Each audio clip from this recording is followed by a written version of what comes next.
Will it be Victor Osimhen, or which other players would be able to command the respect of the entire team going forward?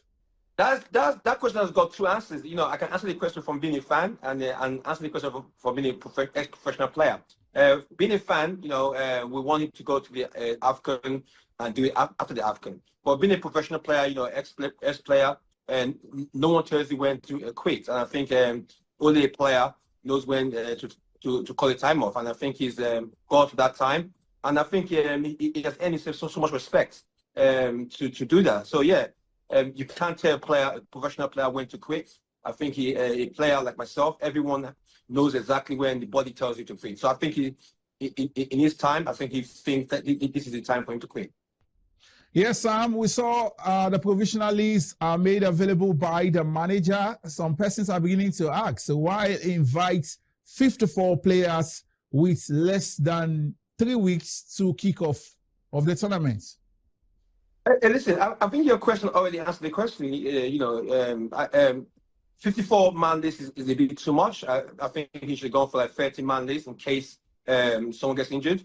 It shows to you, I'm talking from experience. It shows to you maybe he's not in control of what he's doing. But if he's in control, I think 54-man squad is a little bit too much when he's just 3 weeks to the tournament. So and there's no change at all. This is the time where we think we should be getting a new change. As a fan, I would love the national team to play in every tournament. I would love to watch the national team every time. But as a football man, I think the AFCON is a distraction to us. Our football right now is on the floor. It's so low, and the AFCON is definitely. I wish we didn't qualify. It's sad to say, but that's my point of view. But as a fan, we're in the AFCON now. We have to forget about what happened, not qualifying for the World Cup. We have to go there and give our best, and hopefully go a step further and win it, and win the tournaments. FIFA said the European clubs can keep the players until the 15th of this month. That'll be less than 6 days or thereabouts for hostilities to get underway. You begin to ask yourself, where does this leave the respective teams and the time to truly blend before their first games? Listen, whatever way you want someone to treat you, that's how they treat you. I think the CAF has already put themselves so low for FIFA to think they only need the players for 1 week. It's not right. It's disrespectful to the AFCON, to CAF.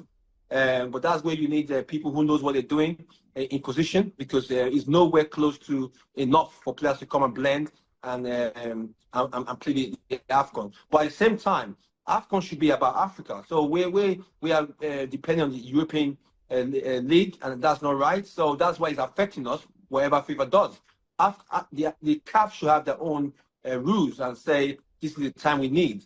But when you get people that kissing the backside of FIFA, we've not got a right to do that. But to answer your question, it's definitely disrespect to CAF, and we've been trying our best to fight our best to make sure the world knows how important the AFCON is, and stuff like this has made the likes of Carragher back up his word by saying the AFCON is not important, because it's very important tournament when it comes to African players. So yeah, it's definitely disrespect to CAF and AFCON and Africa for FIFA to do that.